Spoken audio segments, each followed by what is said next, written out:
of the Brett Cooper Show. Brett Cooper joins us now. Were you at that party? I was not actually, and I regret not going now. I feel like I really missed out. It on looked this like a huge good cultural party. phenomenon. Why do you think they want to make a scene out of that? Well, because it is cool. It's super exciting, and for the first time in like 10 years, the culture has shifted in a way to where young people on the right now are edgy. They're the rebels. And we've been saying that, for the last 4 years. Like, you think you're the resistance, but actually you have every mainstream organization behind you. You have every huge, Hollywood industry behind you. You're not actually a rebel. You're just falling in line with the mob and doing what they say. Like, we're actually the ones that are pushing back and fighting. And I think they finally realized that. So what does it say if you're considered edgy, that you like the country, you like sports, you get dressed up, you have a few drinks, Yep. You're normal, you like girls? I mean, it makes me think of the American Revolution.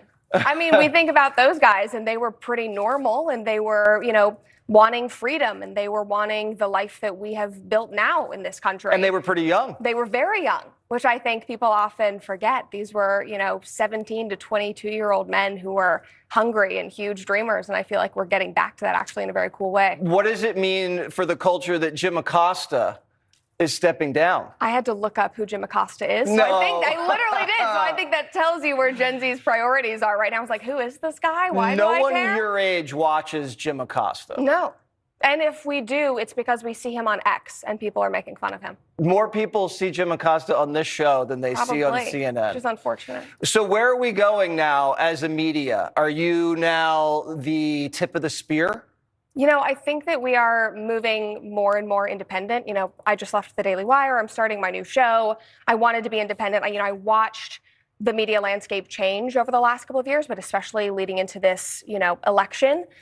And young people are just hungry for independent voices who are authentic and honest with their audiences. They don't want to hear from traditional pundits 24/7. Oh, you're saying I'm not going to have a job? I know. No, you're going to. Am I because fired? It's great. How many more years do I have, Brett? No, you're one of my favorites. Okay. But I think that it's just changing in that there are more opportunities now. And, as Elon says, we are the media now. So it's not just that commentators are popping up and there's all these new podcasters, but it's normal people who finally have a voice and are able to share their own opinions, whether it's on a Substack or on a post on X that goes viral. People have a voice in a way that they haven't had ever. Some people think you're cruel.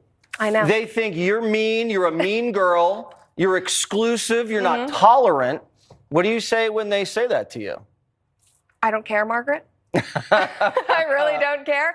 But no, on a more serious note, I think it's that you just don't understand what we believe. And my goal is to help you understand. That's my goal with my show. It's what has always been my goal with my content, is if I can change your perspective on who we are and what we believe and what we stand for, even if it's not to change your mind or change your vote, but to make you have more respect for your friends who think differently than you, then I've done what I want to do.